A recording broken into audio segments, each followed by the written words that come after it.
ایک مسلمان کے اللہ تبارک و تعالیٰ پر جیسے عقائد ہیں، اسی طرح انبیاء علیہ السلام کے لیے بھی عقائد ہیں۔ قرآن پاک میں بھی اللہ تبارک و تعالیٰ نے ایمان والوں کی نشانیوں میں بیان فرمایا کہ وہ نبیوں کو مانتے ہیں۔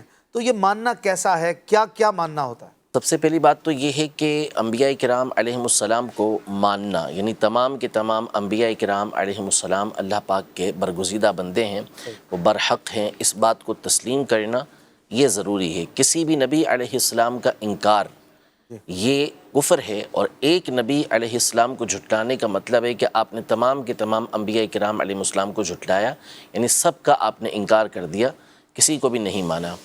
اور اس میں یہ ہے کہ جیسے انبیاء کرام علیہ السلام کی تعداد کے حوالے سے چونکہ احادیث طیبہ مختلف آئی ہیں، بعض میں 1,24,000 کا ذکر ہے تو بعض میں 2,24,000 کا ذکر ہے، اس لیے علماء نے یہاں یہ ارشاد فرمایا، ایک تو یہ قابل غور بات ہے کہ جو یہ نقطہ بیان کیا کہ ہم انبیاء کی تعداد کو متعین نہیں کر سکتے، یعنی خاص یہی تعداد تھی یہ نہیں کہہ سکتے۔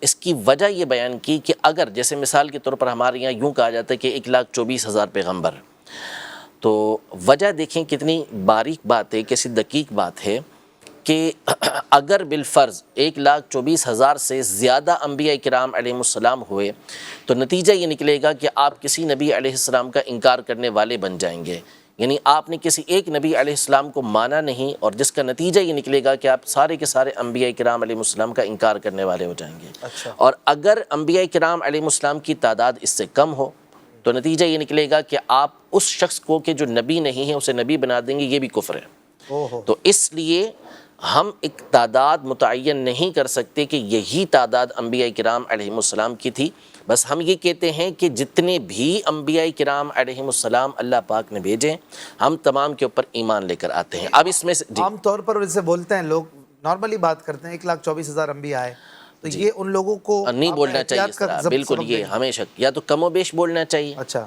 یا پھر جتنے انبیاء کرام علیہ السلام آئے ہیں۔ صحیح ہے۔ اچھا، اب اس میں یہ ہے کہ انبیاء کرام علیہ السلام میں سے بہت سے وہ ہیں کہ جن کا نام قرآن و حدیث کے اندر موجود ہے کہ یہ اللہ کے نبی ہیں، جیسے حضرت آدم علیہ السلام، حضرت نوح علیہ السلام، حضرت ابراہیم علیہ السلام، حضرت اسماعیل علیہ السلام، حضرت ہود علیہ السلام، حضرت صالح علیہ السلام۔ یوں قرآن مجید فرقان حمید میں کئی انبیاء کرام علیہ السلام کے نام ہیں، اسی طرح 26 کا نام ہے، اور اسی طرح احادیث طیبہ میں بعض انبیاء کرام علیہ السلام کے نام ہیں۔ تو اب جن انبیاء کرام علیہ السلام کے نام موجود ہیں کہ یہ نبی ہیں، تو ان پر ان کا متعین کر کے نبی ماننا ضروری ہے۔ جیسے سلیمان علیہ السلام کو نبی ماننا ضروری، موسیٰ علیہ السلام کو نبی ماننا ضروری، عیسیٰ علیہ السلام کو نبی ماننا ضروری، تو جن کے نام آئے ہوئے ہیں ان کو بطور نبی یہ تسلیم کرنا ضروری۔ اور اس کے علاوہ جو دیگر انبیاء کرام علیہ السلام ہیں ان کے اعتبار سے اجمالاً یہ عقیدہ رکھا جائے گا کہ جتنے بھی انبیاء کرام علیہ السلام ہیں وہ اللہ کے برگزیدہ بندے ہیں، ہم تمام کے اوپر ایمان لے کر آتے ہیں۔ صحیح ہے۔ یہ انبیاء کرام علیہ السلام کے حوالے سے پہلی بات ہے۔ پھر دوسری بات کہ انبیاء کرام علیہ السلام کے حوالے سے یہ عقیدہ رکھا جائے گا کہ کچھ چیزیں وہ ہوتی ہیں کہ جو انبیاء کرام علیہ السلام کے لیے لازم ہوتی ہیں کہ ان کے بارے میں ہم نے یہ عقیدہ رکھنا ہی رکھنا ہے، یہ ان کے ساتھ ہوگا ہی ہوگا، جیسے انبیاء کرام علیہ السلام کا سچا ہونا، اچھا، صحیح ہے، انبیاء کرام علیہ السلام کا امانت دار ہونا، صحیح، انبیاء کرام علیہ السلام کو جو پیغام دیا گیا کہ انہوں نے لوگوں تک پہنچانا ہے وہ انہوں نے پہنچا دیا۔ صحیح۔ تو اس طرح بہت ساری چیزیں وہ ہوتی ہیں کہ جس کا عقیدہ اس اعتبار سے رکھنا کہ یہ انبیاء کے لیے واجب ہیں، یہ ضروری ہوتا ہے۔ اسی طرح بہت ساری چیزیں وہ ہوتی ہیں کہ جو انبیاء کے لیے محال ہیں، وہ ان سے ہو ہی نہیں سکتی۔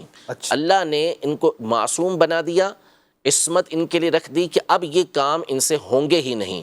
جیسے مثال کے طور پر کسی نبی علیہ السلام کا نعوذ باللہ جھوٹ بولنا یہ ہو ہی نہیں سکتا، جہالت یہ ان کے لیے ہو ہی نہیں سکتی، خیانت یہ ان کے لیے ہو ہی نہیں سکتی۔ اسی طرح کبیرہ گناہ کے اندر مبتلا ہونا، چاہے وہ قبل نبوت ہو چاہے بعد نبوت ہو۔ اسی طرح صغیرہ گناہ بھی عند تحقیق قبل نبوت نہیں ہوتے، اعلان نبوت سے پہلے بھی وہ اس طرح کا کوئی کام نہیں کرتے۔ تو ایسی چیزوں کو انبیاء کرام علیہ السلام کے لیے ماننا یہ ضروری ہوتا ہے کہ یہ انبیاء کرام علیہ السلام کے لیے لازم ہے، اور یہ چیزیں محال ہیں کہ یہ ان سے ہو ہی نہیں سکتی۔ صحیح۔ بعض چیزیں وہ ہوتی ہیں کہ جو انبیاء کرام علیہ السلام کے لیے جائز ہوتی ہیں کہ یہ ان کے ساتھ ایسا ہو سکتا ہے، جیسے بخار آنا، اچھا جو ہمارے بشری عوارض ہوتے ہیں، جی۔ یہ ان کے ساتھ معاملات پیش آنا، تو یہ ساری چیزیں ان کے حوالے سے اعتقاد رکھا جائے گا۔ پھر ایک اہم ترین بات انبیاء کرام علیہ السلام کے حوالے سے یہ ہے کہ ان کے بارے میں یہ عقیدہ رکھا جائے گا کہ انبیاء کرام علیہ السلام کا بھیجنا اللہ تبارک و تعالیٰ پر واجب نہیں، صحیح۔ ٹھیک ہے۔ ہاں، اب یہاں پہ جو ہمارا موضوع ہے بالخصوص عظمت انبیاء کے حوالے سے، اس کا ایک پہلو اسی سے سمجھ لیں کہ اللہ پاک کی جو پیغام ہے، کہ اللہ پاک کے پیغام کو ہم کیسے حاصل کریں، کہ بہت ساری چیزیں وہ ہوتی ہیں کہ جس کی رہنمائی عقل کے ذریعے نہیں ہو سکتی۔ جیسے مثال کے طور پر ہمیں اللہ پاک کی 5 وقتہ عبادت کرنی ہے، مخصوص وقت کے اندر مخصوص انداز میں ہم نے اللہ پاک کی عبادت کرنی ہے، نماز پڑھنی ہے، جی۔ ٹھیک ہے۔ اب نماز کا ایک طریقہ کار ہے کہ اس انداز میں ہم نے تکبیر تحریمہ کہنی ہے، اس انداز میں ہم نے رکوع کرنا ہے، اس انداز میں ہم نے سجدہ کرنا ہے، یہ ہم اپنی عقل کے ذریعے نہیں جان سکتے۔ صحیح۔ اب اللہ پاک کے جو احکامات ہیں ان کو ہر ایک عقل کے ذریعے جان نہیں سکتا، اور ہر ایک کے اندر یہ قوت و قدرت نہیں ہوتی کہ وہ اللہ پاک کے پیغام کو براہ راست لے سکے۔ تو اب درمیان میں اللہ پاک نے ایسی مخلوق پیدا فرمائی، ایسی عظمت والی ہستیاں پیدا فرمائی کہ جو اللہ پاک کے پیغام کو لیتی ہیں اور بندوں تک پہنچاتی ہیں۔ صحیح۔ تو اس کا واضح مطلب کیا ہوا کہ ان ہستیوں کا جو مقام اور مرتبہ ہے وہ دیگر لوگوں کے مقابلے میں بالا ہے، صحیح۔ کہ انہوں نے براہ راست اللہ پاک کے پیغامات کو لینا ہے اور مخلوق تک پہنچانا ہے۔ وہ اللہ اور بندے کے درمیان جو ہے وہ واسطہ ہیں، صحیح۔ ٹھیک ہے، ذریعہ ہیں، تو وہ ان سے برتر و بالا ہیں، اور ایسی ہستیوں کو انبیاء نبی علیہ السلام کہا جاتا ہے۔ تو نبی کہتے ہی اس بشر کو ہیں کہ جس پر اللہ پاک وحی نازل فرماتا ہے اور ان کو حکم ہوتا ہے کہ وہ لوگوں تک اس وحی کو پہنچائیں گے۔